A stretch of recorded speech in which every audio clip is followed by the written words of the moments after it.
हमको शनि महाराज ने सबसे पहले हवाई जहाज में बिठा दिया। ज्ञान गुदरी में एक श्री रामानुज संप्रदाय के एक विद्वान थे, ज्योतिष के बहुत अच्छे विद्वान थे। हम यदा कदा उनके पास जाते थे और उनको पता चल जाए कि ये संस्कृत समझता है व्यक्ति, तो फिर वो हिंदी में नहीं बोलते थे, संस्कृत में ही बोलते थे।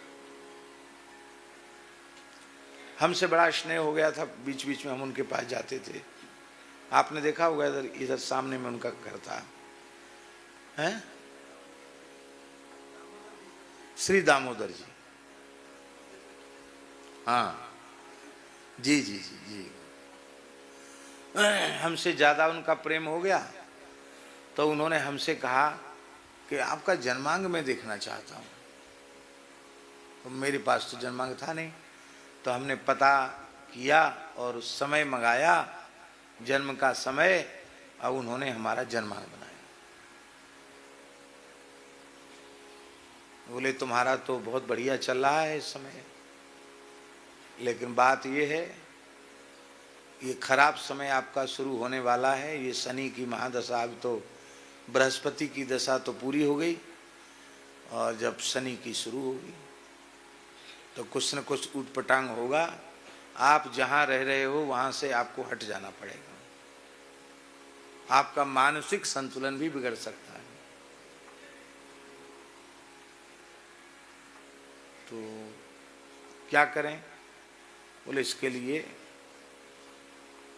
एक तो कुछ राहु मंत्र का जप कर लें, कुछ शनि मंत्र का जप कर लें, कुछ उपाय बताया उन्होंने, तो ठीक हो जाएगा, पर ये होना तो जरूर है।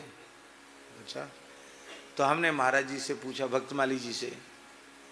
महाराज जी समाधान बड़े सरल करते थे। महाराज जी बोले अब क्या क्या करोगे पंडित जी, राम राम करोगे कि शुक्र शनिचर राहु केतु के मंत्र को जपोगे? इसलिए राम जी की इच्छा से जो होगा वो ठीक होगा, बहुत ज़्यादा चक्कर में पड़ने की जरूरत नहीं है, प्रसन्न रहो। जो प्रतिकूल है वो भी अनुकूल होगा, क्या करना, क्यों घबराना? जो होना, जब घटना है तो घटेगा, घटे। अब राम राम छोड़ के फिर राहु का जपो, केतु का जपो, कहाँ कहाँ तक जपोगे? ऐसा कहा महाराज जी। तो हम समझ गए कि महाराज जी का रुख नहीं है कि ये अलग से कोई अनुष्ठान या मंत्र का जप करें, तो हमने अपने मन को हटा लिया वहां से। और वो ऐसे विलक्षण ज्योतिषी थे महाराज जी कि जैसे ही जो समय उन्होंने कागज में लिख के दिया था, अमुक समय में स्थान आपका छूट जाएगा। तो हम कुछ मानसिक क्लेश में थे, तो हम सोच रहे थे कि हम, अब महाराज जी कहीं बाहर पधारे थे, भक्तमाली जी महाराज, तो हम सोच रहे थे कि हम कैसे इस क्लेश से मुक्त हों। संन्यासे सर्वथा सुखम, बिना आज्ञा के जाना नहीं चाहिए। तो हमने थोड़ी चतुराई की महाराज जी। चतुराई क्या की जानते हैं? मंदिर में पूजा के लिए, धूप आरती के लिए जाना था, तो वहाँ खाक चौक में सारी बात महाराज जी से पूछ कर होती थी। बिना पूछे यदि आपने पत्तल परोस दिया ना, तो महाराज जी परोसाई पत्तल उठवा देते थे, फिर 5 मिनट बाद फिर आएंगे वही। लेकिन तुम मालिक कैसे बन गया? अपने मन से तुमने ये काम क्यों किया? ये महाराज सच्चे अर्थों में महंत तो महाराज जी ही थे। हाँ, उनकी इच्छा के बिना खाक चौक में कोई पत्ता नहीं हिल सकता था। बड़ा बढ़िया अनुशासन था महाराज जी। तो रोज आरती करने पर पूछना पड़ेगा कि आरती करें महाराज जी, धूप आरती करें महाराज जी, धूप आरती करें महाराज जी, भोग लगाएं। उनकी अनुमति होने पर ही सब काम होता था। तो हमने ऐसी धूपदानी हाथ में ली और धूना घर से अग्नि लेते थे, तो खाली धूपदानी लेके हम वहाँ खड़े हुए। हमने कहा महाराज जी आज्ञा, जाएं। समझे नहीं? माने हम धूप आरती के लिए जाएं, पर हमने किस ढंग से पूछा था कि हम जाएं? ए बार बार क्या पूछता है, जाओ ना, चले जाओ। हमने कि वाह, गुरु आज्ञा हो गई। तो फिर धूप आरती तो करी नहीं, धूप दानी तो रख दी, और लंबी दंडवत करके जैसे एक वस्त्र में खड़े थे वैसे ही निकल गए।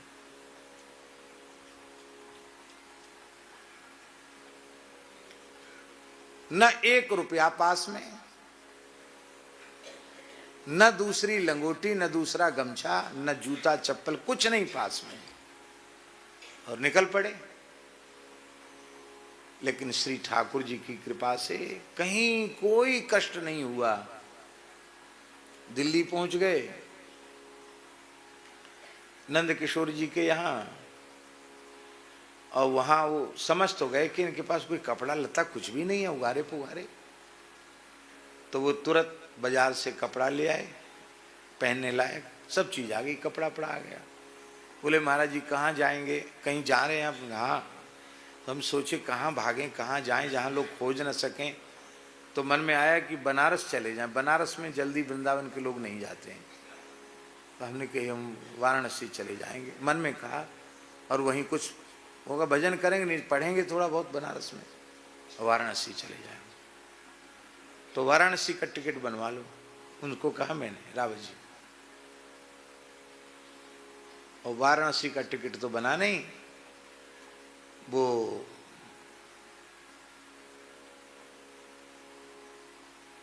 अमरनाथ जी का टिकट बनवा के ले आए। कहा? विश्वनाथ जी की जगह। बोले महाराज जी क्या बनारस कब क्या जाओगे, आपको शंकर जी के पास ही जाना है। तो ऐसे ऐसे एक दल जा रहा है, हम भी जा रहे हैं, आपकी भी यात्रा हो जाए, बढ़िया हो जाएगा। तो उन्होंने दिल्ली से श्रीनगर का टिकट बना लिया, हम लोग हवाई जहाज में बैठ गए शनि महाराज की कृपा से। ना तो पैदल चले, पहली बार हवाई जहाज में बैठे थे, उस समय पहली बार बैठे थे, और किसी वस्तु का अभाव नहीं हुआ, और रोज सत्संग, रोज कथा कीर्तन, और आनंद से भगवान का दर्शन करके यात्रा करके हम लोग आनंद से लौट आए। फिर हम गए, वो श्री आचार्य जी जो थे उनके पास हम फिर गए। बोले कहो क्या हुआ? हमने कहा महाराज जी हुआ तो आपने कहा था कि स्थान छूट जाएगा, तो गए तो सही, लेकिन बहुत बड़ा काम हो गया। हमको अमरनाथ जी का दर्शन हो गया और हमको वैष्णवी देवी का दर्शन हो गया। तो उन्होंने हंसकर क्या कहा? बोले और किसी पर आता तो पता नहीं कहाँ जाके क्या उठपटांग कर लेता है, पर आपके पास विपरीत दशा, आपके ऊपर विपरीत दशा आई तो आपको तीर्थ करा दिया। इसलिए बोले अब चिंता मत करो, कुछ करने की जरूरत नहीं है। भगवान के जो भक्त होते हैं, उनके आचार्य जी ने वही बात कही, वो भगवान के भक्त होते हैं, उनका अनुकूल प्रारब्ध तो अनुकूल होते, प्रतिकूल भी अनुकूल हो जाता है, इसलिए आप तो प्रसन्न रहो। और बोले अब ज्योतिष देखने की जरूरत नहीं है। बोलो भक्तवत्सल भगवान की। पर यह सुविधा किसे प्राप्त है? ये सुविधा प्राप्त है शरणागत भक्तों को।